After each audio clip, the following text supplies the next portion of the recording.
Hello বন্ধুরা, আমরা এখন লাটাগুড়ি ফ্লাইওভার পার করে আমরা এখন জঙ্গলের মধ্যে প্রবেশ করলাম। তো দেখতে পাচ্ছেন জঙ্গলের মধ্যে, গভীর জঙ্গল। এখন একটু আগেই আমরা মোটামুটি 10-12টা বাইসন আমরা দেখতে পেলাম, রাস্তা পার হলো। সেটা ক্যামেরা বন্দি আমরা করতে পারিনি, কিন্তু দেখতে পাচ্ছেন আমরা জঙ্গলের মধ্যে দিয়ে যাচ্ছি। গভীর জঙ্গল, এই গভীর জঙ্গলের মধ্যে দিয়ে আমরা যাচ্ছি। তো আমরা তো এনজয় করে যাচ্ছি। সামনে গাড়ি আসছে, ঠিক এই জায়গাটাতেই বাইসন পার হলো, মোটামুটি 10-12টা বাইসন পার হলো এই জায়গাটা থেকেই, কিন্তু ক্যামেরা বন্দি আমরা করতে পারিনি।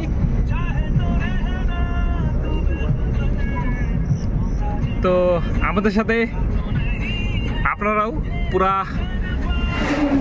জঙ্গল সাফারি উপভোগ করুন। এই যে দেখতে পাচ্ছেন, এখান দিয়ে হাতি পার হয়, এলিফ্যান্টের দিক দিয়ে ক্রসিং হয়।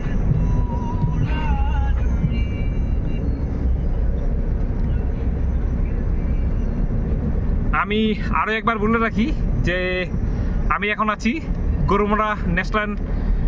গরুমারা জাতীয় উদ্যান,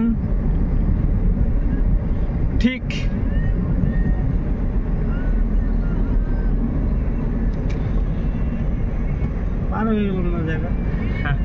পার হয়ে গেলাম। গরুমারা জাতীয় উদ্যানের ঠিক মাঝখান দিয়ে যে রাস্তা বয়ে চলেছে, ওই রাস্তা দিয়ে আমরা যাচ্ছি। এখন রাত্রি বাজে 11টা। হয়তো কোনো বন্যপ্রাণ হয়তো আমরা দেখব, এই উদ্দেশ্যেই আমরা এই জঙ্গলের মধ্যে দিয়ে যাচ্ছি। সামনে আমাদের দেখা যাবে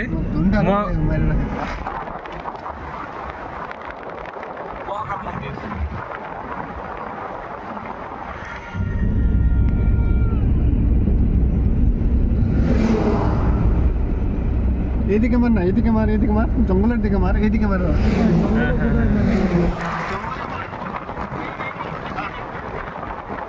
এই দেখ, এই যে নেওরা জঙ্গল ক্যাম্পের যাওয়ার রাস্তা।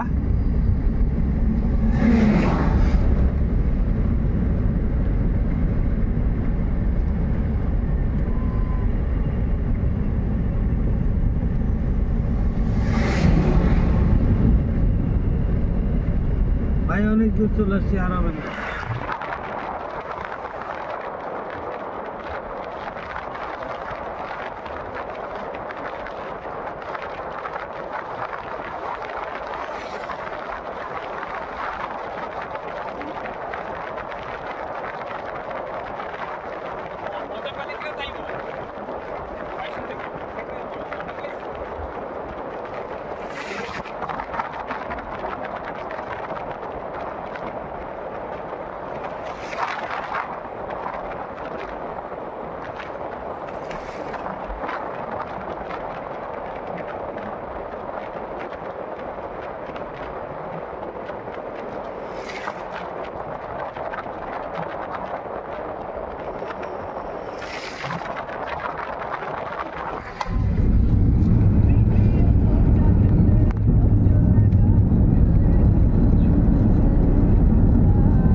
বুঝলি সনাতন দা, মানে ঘোরা বলবি না, বুঝলি তো, এই চাষটাকে এনজয় কর।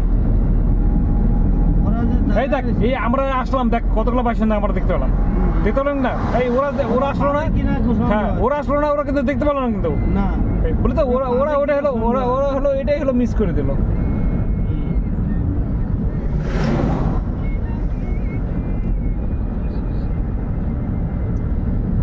বিক্রম কি বললো? বিক্রম কি বললো? তাহলে একসঙ্গে এনজয় করতে আসছি না তো মাথা খারাপ হয়ে গেছে এবার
তো বন্ধুরা এখন এই যে দেখতে পাচ্ছেন গরুমারা মহাকাল মন্দিরের ঠিক সামনে আমরা এখন আছি আর এই এলিফ্যান্ট ক্রসিং এই এলিফ্যান্ট পার হয় জয় বাবা এই যে বাবা, জয় এই যে বাবা। মহাকাল মন্দির। জয় বাবা তো এখান থেকে আমরা গাড়ি ঘোরাবো। গাড়ি আছে ঠিক আছে, গুড বাই।